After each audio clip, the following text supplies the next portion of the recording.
Hello, friends, and welcome to this podcast. I'm going to talk about an album in each one of these videos, kind of deep dive into it a little bit, but not too much.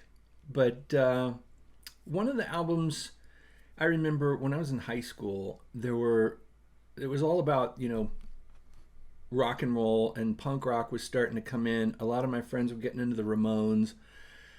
Cheap Trick was a big deal. Bands like Rush and, of course, Journey and bands like that. Disco was really big with some of the kids. But yeah, I'm old. But for me, I was into the kind of emerging, almost like art rock world that was also simultaneously happening during the '80s, and it came from an appreciation for some things that had started in the '70s. There were bands, that I was really into, like Roxy Music and and even Yes. So you combine Roxy Music with Yes, and that was kind of what I was into in those days. But I also love the Ramones. I also love the Sex Pistols and bands like Generation X and the Stranglers, and particularly Devo was a huge band for me. Just taking, and I think Devo sort of was the essence of this idea where they were taking the instrumentation of rock music that we're all familiar with. They were taking the forms of pop music, which we're all familiar with, the way a song is built, the progression of a song where you start it off, you have a intro, then you have a verse, a chorus, a verse, a chorus, and then a bridge perhaps, and then a verse and a chorus, or maybe you repeat the verse twice, or you repeat the chorus, and then you have a fade out. There's all these.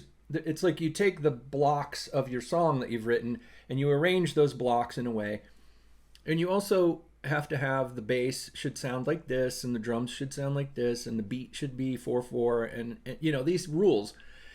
And I think during the late '70s, and I think it was a result, in my opinion, a result of kind of art leaning bands that emerged out of the psychedelic realms in the '60s. They were, a lot of them were inspired by bands, of course, like the Beatles and the Beach Boys, slightly off the psychedelic path, but things like Pet Sounds, which was in its own way psychedelic, and bands like the Zombies and Love and things like that, and other things that were happening in Germany with pop music, bands like Kraftwerk that were appearing, musical entities that were taking pop music that we're all familiar with, and they were applying these different rules to it, which was really interesting to me. There were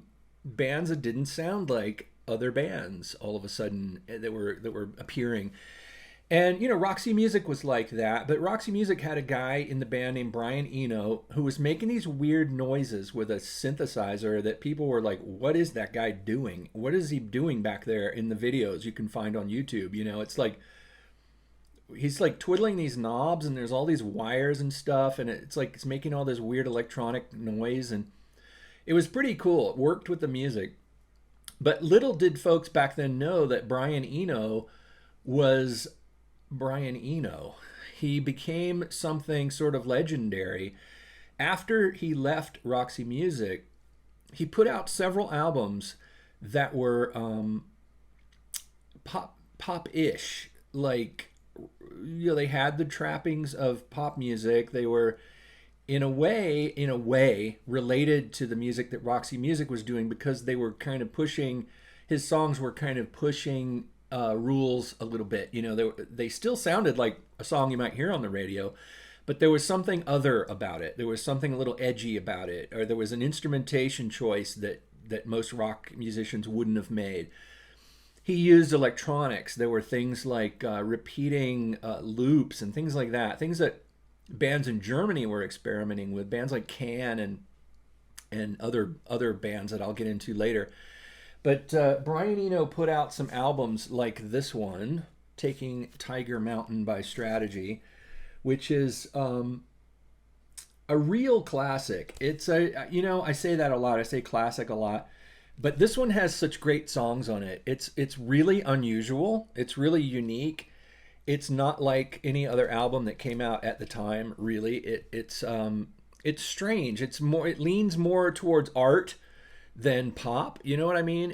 It's got a vibe to it that makes you think that this is kind of done by an artist, a musician who is kind of an artist, rather than somebody who's just out there rocking with a guitar and wanting to sort of party all night and rock and roll all night and party every day kind of guy. Eno was kind of the guy who, instead of partying all day, was in the studio working on this album. And then later he started doing on his albums, there was a couple of songs, couple of tracks that were very minimal, which is an art style. You've seen minimal paintings, minimal art. He was doing the musical version of that. In some ways, people like John Cage were doing the musical version of those big panels of solid color, those that you would see in art galleries that people would say, my kid could do that. But that kind of artwork that used to annoy people, I guess it still does annoy people, minimalist art, where you see a canvas that's maybe got just a splash of paint on it, or a Jackson Pollock-ish kind of mishmash of splattered paint. And a lot of people look at that and they say, that's not art, that's just a mess, But there is a way to appreciate that, of course. And there's a way to sort of bypass your initial feelings of like, wow, that must have been easy to do. And you start realizing that was probably not easy to think of. It was probably not easy to conceive of doing it. Putting a picture of a can of Campbell's soup on a canvas seems like the easiest thing in the world. Like, I could have done that. And it's like, well, you didn't. Someone else did it, and it's brilliant. Some musicians were doing that. Some musicians were taking that idea and they were making minimal music.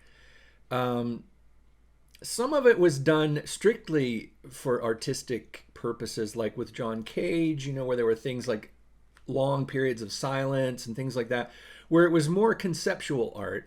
But then there were people like Eno and some other musicians, but I'm just going to talk about Eno right now, where he was taking that idea of minimalism and applying it to music. He was thinking, what is the minimum amount of sound I can put on a record that would still qualify as listenable music, something that's enjoyable to listen to, or something that's evocative, something that gives you the feeling of music, where you're listening to music and it puts a mood into you, it puts an emotion into you. He did that on a couple of his solo albums, his Brian Eno albums.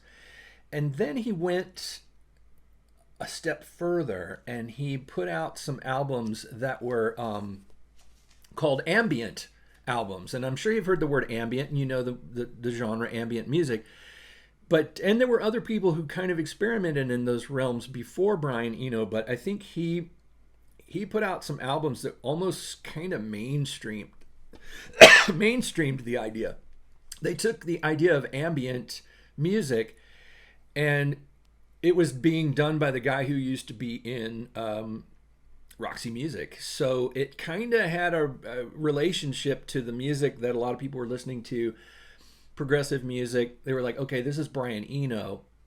So it kind of brought the idea of art music, this sort of minimalist art music, ambient music, it brought that to that world of music. And so people that were into Roxy Music maybe bought Brian Eno albums and were kind of eased into his ambient music. And one of the ambient albums, he did music for airports and things like that were very minimal. Minimal in a beautiful listenable way. You like listening to them. It's not like you're putting on Lou Reed's Metal Machine music, which is I think, a contractual obligation album that is just noise. It's a test to listen to it. It's a 2 record set that is just literally noise. Um, Eno's ambient music was made to be beautiful. I think he was making it to be to stir your emotions. I think he was trying to put you in a mood, trying to take you on a trip. Like I keep saying, that kind of idea of putting on the headphones and letting your, the meditation part of your mind take you into the music, into the world of the music. Eno is really good at that. He's still, of course, making records and doing that same kind of thing. He's gone back and forth. He does pop albums with lyrics, like lyric pop albums, and he does music albums that are still going for those kind of ambient landscape, soundscapes. And one of my favorites, you always hear about music for films and a lot of his other ambient albums, but this one is called Music for Films. And this one, I love this one. This one is songs. It's got a list of songs, and he's got musicians on here that from other bands, other other bands that he has worked with, or musicians who work with other musicians. Really good players on here, but they're playing this kind of stripped down, minimalized music that seems like, I mean, it's called Music for Films. I don't know if when he created this album, if there were films in mind, but some of these have been used in films. But more to the point of what this is it sounds like music for films. It sounds like this is, when you're listening to this song, you're kind of picturing a movie or a film or something. And I think it's because it's minimal. You expect, in a way, your mind kind of expects something else to be going along with this. It doesn't have lyrics, so you're not being distracted by words or the meaning of the words or the story that is being told to you by the words. You're strictly listening to the sounds that are being made. As with any instrumental music, a lot, particularly jazz, it takes you into a music world, a world where there's no defined, definite meaning to the song other than what you're hearing, the sound. And that's what this does. It's kind of jazzy in that way, but it's not jazz. It doesn't have the jazz feel to it, even though there is some elements of a kind of a jazz attitude to it. The songs are sort of short, minimalized, sort of rock-ish. Not really, but they have that kind of form where there's a rhythm part, and then there's a bass part, and then there's a higher part like a guitar or keyboards, usually synthesizers, tonalities, and they move. These songs kind of have a groove to them. There's a groove to some of them, unlike some ambient music, which is just sort of like, pads, like synth pads, with some kind of, cosmic dust sprinkled on top. These are sort of structured songs, in their way, in their minimal way. And it's beautiful to listen to this album because you can listen to the whole thing front to back and you still have your own thoughts. You're not taken so far into the music that you lose your own train of thought. I listen to this album when I'm working because it doesn't distract me.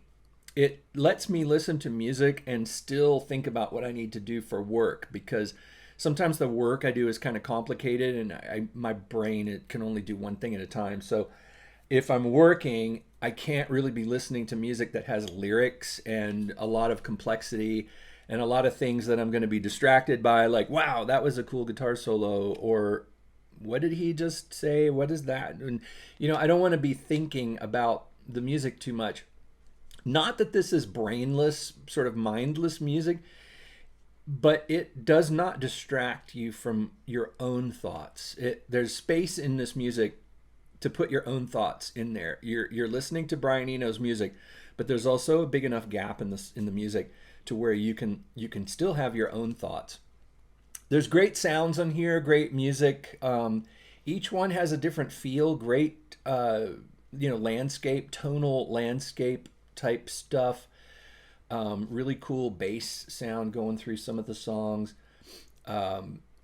It's a good record to just put on while you're talking to people or having dinner or doing something else. Which I know sounds kind of weird, but I think Brian Eno himself has used the term like ignorable music. It sets a tone in your room you're listening to, your living room, whatever, and then you can apply your own elements to it. Your own conversation can be put on top of this music in a very easy way. It's a great album. This got me through a lot of good moments where I needed to concentrate on something, and I needed to put some music on. I wanted to have music on, and I still wanted to be able to concentrate.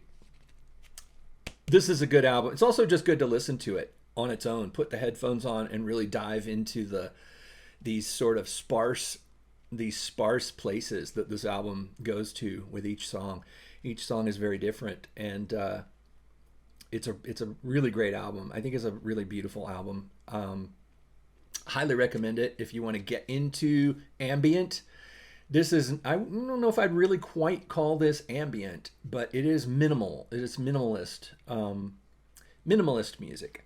And it's one of my favorite Brian Eno albums, I think. And what a great cover, too. It's just brown craft paper with the words on the top.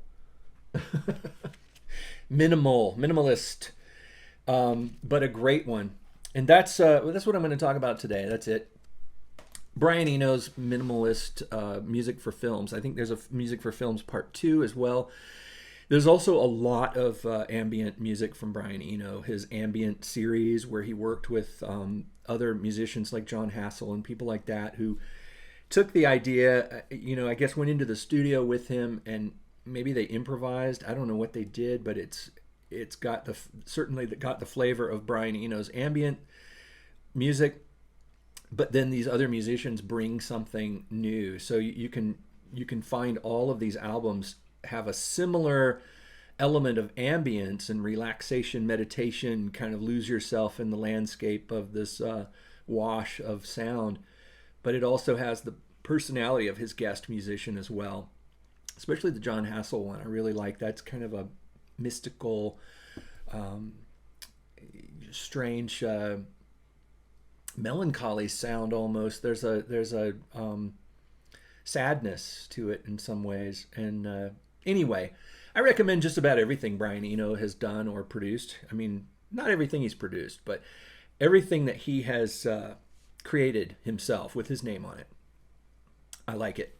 It's good stuff. Thanks for listening. That's my podcast for this time. And thanks for joining me. Thanks for getting this far into it with me. And I'll be back.